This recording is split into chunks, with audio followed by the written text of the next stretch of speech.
Olá, meus irmãos e irmãs, meus amigos, boa noite a todos. Que a paz do Senhor Jesus, o grande amor de Deus e a comunhão do Espírito Santo esteja com todos nós hoje, nesse culto que nós estamos prestando ao nosso Deus. Amém? Quero convidar você para lermos a palavra de Deus, Salmo 5, versículos 1 ao versículo 3. Salmo número 5, do versículo 1 ao versículo 3. E diz assim a palavra de Deus: dá ouvidos às minhas palavras, ó Senhor, atende a minha meditação. Atende a voz do meu clamor, Rei meu e Deus meu, pois a ti orarei. Pela manhã ouvirás a minha voz. Ó Senhor, pela manhã apresentarei a ti a minha oração e vigiarei. Amém? Isso me faz lembrar os nossos devocionais de manhã, né? O pastor Roberto tem nos trazido devocional. Nós estamos aprendendo em 1 Coríntios. Já estamos indo para 1 Coríntios 13, tá? Então, você que ainda não participou, participe, que você vai ter um crescimento fantástico no conhecimento da palavra e vai ser tremendamente edificado com a palavra de Deus logo de manhã. Amém? Vamos louvar ao Senhor. Quero cantar com vocês exatamente isso. Logo de manhã quero te buscar, tua voz ouvir, teu amor sentir, estender as mãos para te louvar, derramar meu coração sobre o teu altar, pois tu sabes bem tudo quanto há em mim. Vou te seguir e te amar até o fim.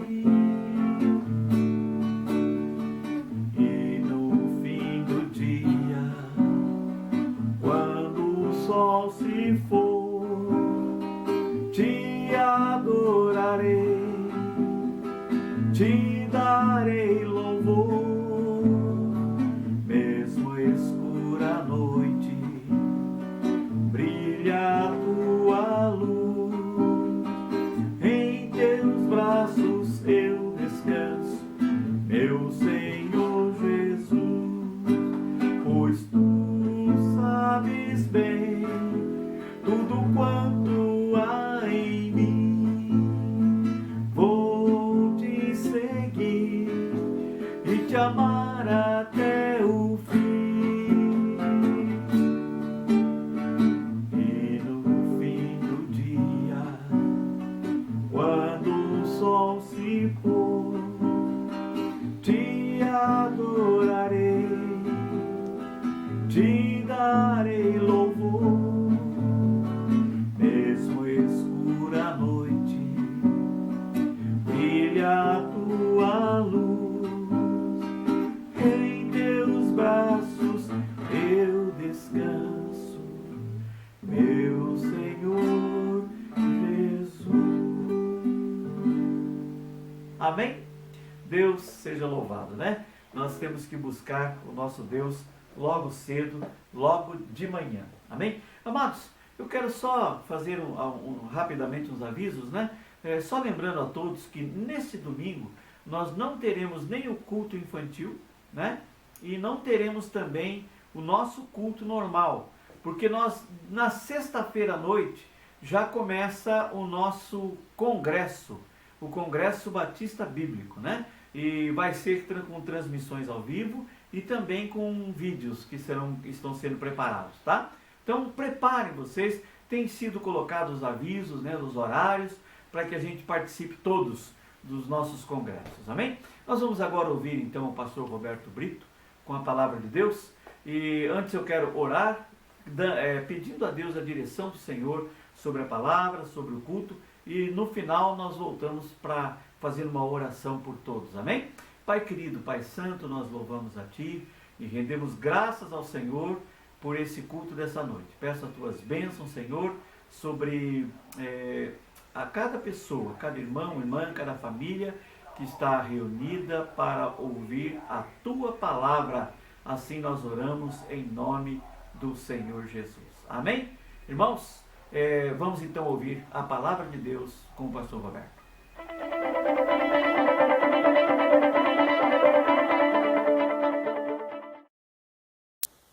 Boa noite a todos. Estamos aqui reunidos mais uma vez para estudarmos a primeira carta de Pedro. Chegando ao final, então, hoje, dessa carta, capítulo 5, depois de mais de um ano compartilhando dessa palavra, toda quarta-feira, versículo por versículo, e aí nós estamos então terminando. A palavra do Senhor é preciosíssima, Um ano atrás nós começamos, estamos acabando agora. Se voltássemos, se começássemos tudo de novo, desde o capítulo 1, com certeza iríamos encontrar coisas novas, porque a palavra do Senhor se renova realmente a cada manhã, ela é atualíssima, Então nós vamos encontrar sempre riquezas maravilhosas na palavra do Senhor, e isso que é a beleza do Evangelho, Isso que é a beleza da palavra de Deus, do estudo da palavra de Deus. Não é algo que a gente lê uma vez só e já tira as nossas conclusões, Ou já temos todo o conhecimento, todo o ensinamento da palavra. Nós sempre aprendemos coisas novas e diferentes a cada dia. Nós vamos terminar então falando do capítulo 5. Nós lemos então os versículos de 12 em diante, aliás de 5 até 12, e agora nós estamos terminando, e nós começamos nessa última fase a olhar para 6 advertências que Pedro deixou para a igreja, falando sobre um tempo muito difícil que eles iriam atravessar, por causa da perseguição, um tempo de prova, uma prova de fogo, e como eles deveriam se comportar diante de tudo isso. Então nós vimos que Pedro deixou 6 advertências, ou seja, sejam humildes, sejam confiantes, sejam vigilantes, sejam esperançosos, sejam fiéis e sejam amorosos. Nós já vimos 4, hoje nós vamos ver as 2 últimas então, que sejam fiéis, no versículo 12, e depois, versículos 13 e 14, sejam amorosos. Então nós vamos terminar olhando para esse texto hoje. Então o versículo 12 diz o seguinte: por meio de Silvano, que para vós outros é fiel irmão, como também o considero, vos escrevo resumidamente, exortando e testificando de novo que esta é a genuína graça de Deus. Nela estais firme. Então nós vamos falar sobre essa questão então, em quinto lugar, sejam fiéis. Quinta advertência de Pedro. E ele começa então dizendo que por meio de Silvano, que para vós outros é fiel irmão. E ele diz que também o considera dessa forma como um fiel irmão. Pedro ele elogia então Silvano. Esse Silvano na realidade é Silas, é um outro nome dado a Silas. Silas então estava como secretário de Pedro aqui, e que provavelmente levou a carta às igrejas que são mencionadas desde lá do capítulo 1, versículo 1, falando sobre várias igrejas ali na Ásia Menor. Ele era então um irmão fiel. Ele foi provavelmente o mesmo Silas que acompanhou a Paulo em sua segunda viagem missionária. Isso está em Atos capítulo 15, versículo 40. O mesmo Silas que havia cantado hinos com Paulo por volta da meia-noite, na prisão lá em Filipos, depois de receber vários açoites. Isso está lá em Atos capítulo 16. E aqui ele está servindo fielmente ao apóstolo Pedro, ajudando então na redação dessa carta. É um grande incentivo, quando se enfrenta uma provação, ter ao nosso lado um irmão fiel como Silas foi, que conhece bem o Deus que está conosco em meio às tempestades da vida. Então, alguém que pode compartilhar conosco dessas dificuldades.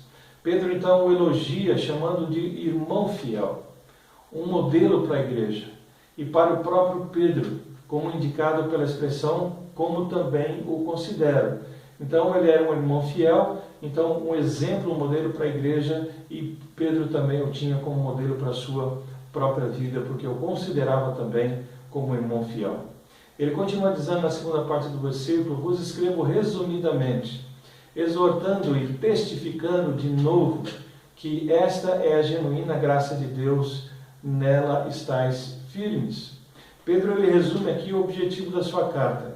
Ele escreveu então essa carta para encorajar os irmãos a suportarem a perseguição, suportarem as dificuldades que iriam ter, manterem-se firmes, né, de modo que a verdadeira graça de Deus pudesse ser evidenciada através da vida deles para aqueles incrédulos que viviam ao redor. Então eles deveriam permanecer firmes, né, no que? Na graça de Deus, né? A graça do Senhor seria justamente aquilo que iria sustentá-los diante dessa situação, o favor de Deus na vida deles. E no meio de toda a opressão, no meio de todos os problemas, dos maus tratos, no meio das tentações, das provações, eles poderiam suportar com esperança, então, por causa do poder de Deus, né? Em suma, através de Cristo nós podemos ter uma esperança que é inabalável. Então esses irmãos poderiam permanecer tranquilos por causa do poder de Deus, por causa do cuidado de Deus na vida deles, que iria ser manifesto na hora necessária em que eles estivessem atravessando pelas provações e tribulações que iriam com certeza enfrentar naquele mundo tão hostil em que eles estavam então inseridos. A sexta advertência, então, é: sejam amorosos. A sexta é a última. E ele diz aqui no versículo 13 e 14 o seguinte: aquela que se encontra em Babilônia, também eleita, vos saúda, como igualmente meu filho Marcos. Saudai-vos uns aos outros com ósculo de amor. Paz a todos vós que vos achais em Cristo. Versículos 13 e 14, então.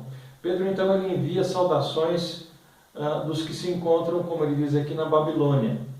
O termo Babilônia pode ser uma referência justamente disfarçada de Roma, utilizada para proteger tanto a igreja em Roma, a igreja romana, quanto o próprio apóstolo Pedro na perseguição de Nero, que estava se intensificando e que nós sabemos através da história que foi realmente um massacre dos cristãos. Então, mas nesse centro do mal, né, justamente nessa Roma, nessa Babilônia, Deus havia plantado a sua igreja. Então veja como Deus age, né? No meio justamente das trevas, Ele colocou ali uma igreja que irradiava a luz de Cristo. Então, de acordo com a evidência histórica, Pedro ele estava em Roma durante os últimos anos da sua vida. E o uso de nomes, então, de cidades simbólicas com conotações negativas ou positivas, também foi usado em outras partes do Novo Testamento, como, por exemplo, em Apocalipse 11:8, que você pode verificar posteriormente.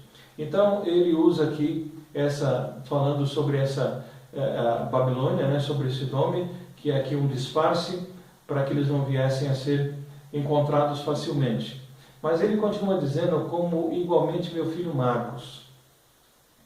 Marcos ele estava também na Babilônia aqui, Roma, a quem Pedro chama então de meu filho. O jovem Marcos ele tornou-se como um filho para o apóstolo Pedro, enquanto serviam a Cristo juntos, né? E esse então é João Marcos, mencionado no livro de Atos capítulo 12, versículo 12. Ele era primo de Barnabé e ele acompanhou o apóstolo Paulo na viagem de Antioquia até Chipre. Atos 12, de 25 até 13, capítulo 13, versículos 4 e 5, vai falar a respeito disso. Mais tarde, ele os abandonou em Perga, né? Atos 13, 13, João Marcos então desistiu e foi embora para casa. E Paulo então não queria mais consigo, né? Recusou-se de tê-lo novamente consigo para qualquer tipo de viagem missionária, para qualquer tipo de envolvimento ministerial. Contudo, mais tarde, né, quando ele estava em Roma, Paulo declarou que João Marcos lhe era útil para o seu ministério. Isso está na segunda carta de Timóteo, capítulo 4, versículo 11. Então, Marcos também foi o autor do evangelho que leva o seu nome. Então, ele durante um tempo, talvez por falta de maturidade, né, ele teve algumas dificuldades, começou a viajar com Paulo e Barnabé, voltou para casa no meio do caminho, né? Paulo lá em Atos 15 diz que não queria mais a presença de João Marcos com eles, mas depois ele próprio reconhece, né, a vida de João Marcos, reconhece o seu valor e está dizendo que precisava dele, que seria útil para o seu ministério. Tá? E o nome, então, do livro, no Evangelho de Marcos, é esse João Marcos, que é o autor. Ele continua dizendo no versículo 14: saudai-vos uns aos outros com ósculo de amor. Paz a todos vós que vos achais em Cristo. Então, usando o costume da época, Pedro termina a sua carta incentivando então os irmãos, os fiéis, a saudarem uns aos outros com uma expressão sincera de amor. Então, a prática do ósculo de amor era uma calorosa saudação que consistia de um beijo na bochecha. A diferença dos dias de hoje, principalmente dentro do nosso país, a nossa cultura, é que homens beijavam homens e mulheres beijavam mulheres. Não havia homem beijando mulher e vice-versa, né? Como acontece na nossa cultura e em outras tantas culturas. Então, o beijo era um sinal de companheirismo e amor cristão. O beijo era um sinal claro dessa comunhão, dessa alegria de estarem juntos. Agora, isso não era um mandamento, né? Era uma prática cultural que demonstrava justamente um afeto caloroso ao cumprimentar uns aos outros. E é isso que Pedro está incentivando, essa vida de afetividade. Ele diz então no final: paz a todos vós que vos achais em Cristo. Pedro então ele termina a sua carta da mesma forma que começou, desejando a paz a todos, né? Shalom, que é justamente essa palavra, que é essa saudação, né? Falando sobre a paz do Senhor, que é uma paz que é diferente da paz do mundo. O beijo então refletia essa paz interior entre os crentes em Jesus Cristo, aqueles amados irmãos. A paz está abundantemente disponível a todos aqueles que estão em Cristo Jesus, né? O príncipe da paz. João 14, 27, ele deixa isso bem claro: deixo-vos a paz, a minha paz vos dou, não vou lá dou como o mundo a dá. Então, quaisquer que sejam as circunstâncias, a pessoa que está em Cristo, ela pode justamente desfrutar da paz de Deus. Isso está também em Efésios capítulo 1, versículos de 3 a 14, nos falando no ensino de Paulo aos Efésios a respeito justamente de desfrutar, né, a bênção de desfrutar a paz do Senhor em nossas vidas. Então, uma boa pergunta ao concluirmos, né, o estudo dessa epístola, essa primeira carta de Pedro, é: você tem a paz de Cristo na sua vida? Você tem a tranquilidade de saber que em um mundo hostil e caótico, como nós também vivemos, Deus está no controle de tudo? E muito mais agora que nós estamos vivenciando, né, coisas que a humanidade praticamente nunca vivenciou, né? No século XX nós nunca vimos isso. Agora, de um mundo paralisado, de um mundo amedrontado, de um mundo sem saber que rumo seguir, né? Você pode dizer que você tem tranquilidade, porque você sabe que Deus está no controle de tudo e que se a sua vida está nas mãos dele, você pode descansar tranquilo, porque ele cuida de você, porque ele cumpre aquilo que ele promete, porque ele disse que cuidaria de nós em todo o tempo, não nos deixaria, não nos abandonaria. O que você pode responder diante dessas perguntas? Qual é a sua posição diante dessas perguntas? Concluindo, amados, o sofrimento nunca é fácil. Mas se nós nos humilharmos diante da poderosa mão de Deus, lançando sobre ele toda a nossa ansiedade, resistindo ao diabo, confiando em sua soberania e permanecendo firmes na sua graça com os outros irmãos em Cristo, com os outros santos, nós podemos crescer firmes, mesmo diante do sofrimento. Dr. Martin Lloyd-Jones, ele disse, um dos maiores pregadores do século XX, ele enfrentou uma longa e difícil batalha contra o câncer. 2 dias antes de morrer, ele pediu à sua família o seguinte: não orem mais pela minha cura, não me retenham da glória. Ele morreu enquanto ele dormia em 1º de março de 1981, um grande homem de Deus. Temos aí escritos dele que nos abençoam nos dias de hoje. Grandes ensinamentos, uma mente maravilhosa.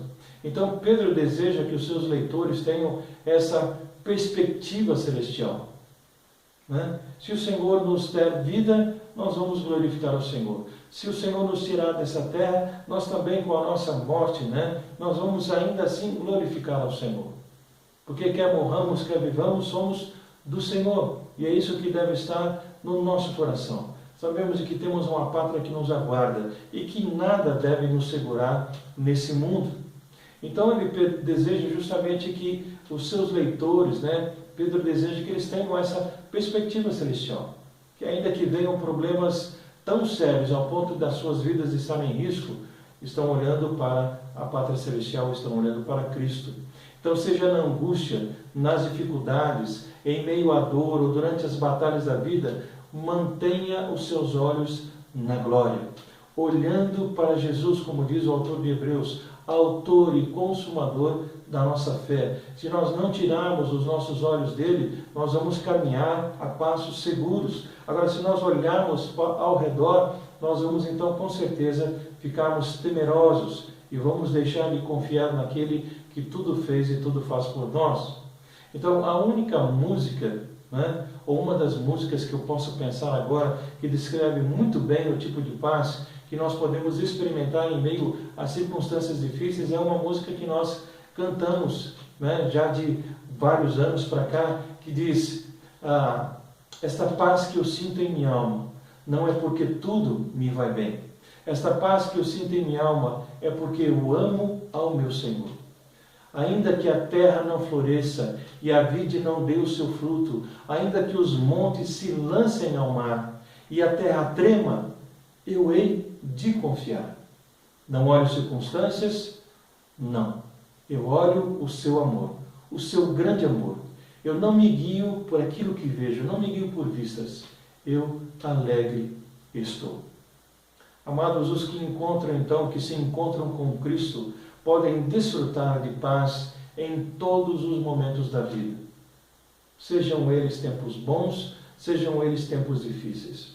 Além disso, essa paz ninguém pode nos tirar, porque é uma paz que vem do alto, é uma paz que vem de Cristo e que inunda o nosso coração e preenche a nossa vida, e nada pode tirar essa paz. Portanto, o versículo 14, que essa seja a palavra que fique em nossos corações. Paz a todos vós que vos achais em Cristo. Se você é de Cristo, essa paz pode ser permanente em sua vida, porque você confia nele e ele então abençoa a sua vida, porque o ama e quer o melhor para você. Amém? Então terminamos assim esse primeiro livro de Pedro, essa primeira carta. E nós agradecemos ao Senhor por esse tempo que nós passamos juntos e vamos continuar, né, estudando a palavra de Deus, provavelmente começando a próxima semana a segunda carta de Pedro. E vamos então trilhando esse mesmo caminho, conhecendo, nos aprofundando então no conhecimento da palavra de Deus. Então, que você possa continuar conosco, né? E se você então tem a Cristo como Salvador, desfrute dessa paz. Se você não tem a Cristo como Senhor e Salvador da sua vida, entregue a sua vida a Jesus, confia nele e ele tudo vai fazer por você.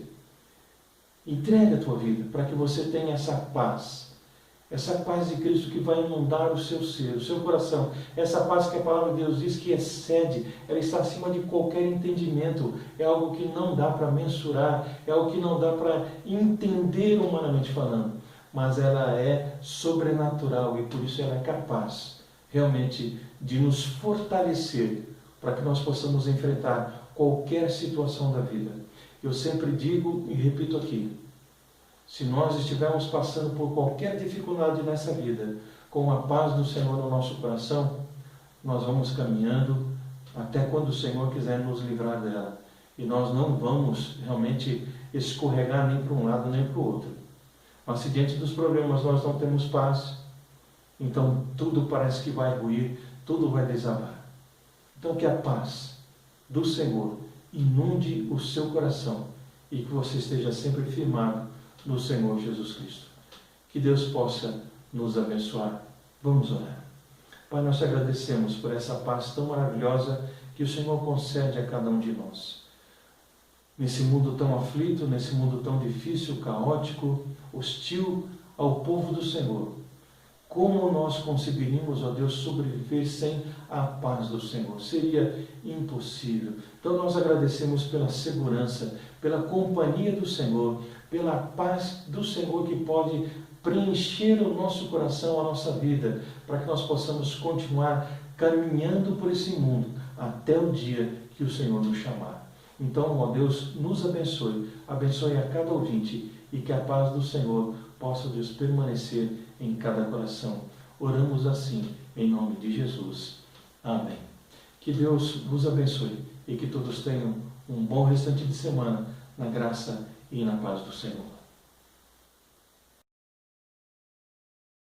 Amém, irmãos? Depois de uma palavra tão edificante que acabamos de ouvir com o pastor Roberto, vamos nos colocar todos em oração. Nós temos vários pedidos para essa noite de hoje. Eu quero que você anote e esteja orando junto comigo. Oremos então pela recuperação do nosso irmão Ivan, que passou por cirurgia. Orem pelo Peter e pelo seu cunhado Antenor, que está com Covid. Orem pela Simone, amiga do Robson. Orem também pelo Nelson, amigo da Mari. A Imari e a Roselis pede oração pelos seus filhos, por saúde, por trabalho. A Roselis pede oração pela Joira, que é a mãe da sua nora. O Luiz Brezezinski pede oração pela Marli, sua esposa.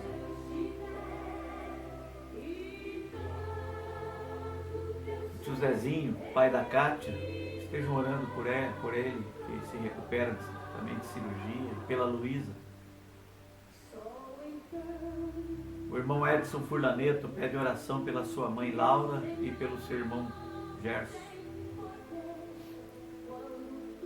A irmã Lindamir, lá de Balsa Nova, pede oração pelo seu pai. Eu e a Ana pedimos oração pela minha filha, Débora, que vai ganhar nenê, agora dia 27, lá em Boston, tão longe. Uma amiga minha, Fabiana, doutora Fabiana Godoy, ela pede oração pelos seus colegas, por ela, pelo seu esposo Osmar, pelos profissionais da saúde, em especial para o pessoal do Hospital Erasto Gertner. Também devemos orar, meus irmãos, pelos nossos governantes, prefeitura, pelo Estado, pelo governo federal, para que Deus dê sabedoria a eles no cuidado com isso. Orem também pelo nosso congresso, que começa nessa sexta-feira, às 20 horas. Ore, Senhor, ore pelas nossas igrejas, pela igreja de Balsa Nova, pela igreja de Curitiba, pelas famílias da igreja. Ore pelo pastor Ribamar, pela irmã Elza. Ore pelo pastor Roberto, minha irmã Solange. Ore por mim, pastor Dalto, e pela minha esposa Ana. Querido Deus, o Senhor conhece as nossas necessidades, o Senhor conhece todos os que estão se colocando diante do Senhor agora. E nós entregamos a Ti, Senhor, essas orações. Clamamos, ó Pai, em nome do Senhor Jesus. Pela recuperação da saúde daqueles que estão precisando, por trabalho para aqueles que estão precisando de sustento. Sabedoria para que nós possamos continuar ensinando e pregando a Tua palavra, Deus.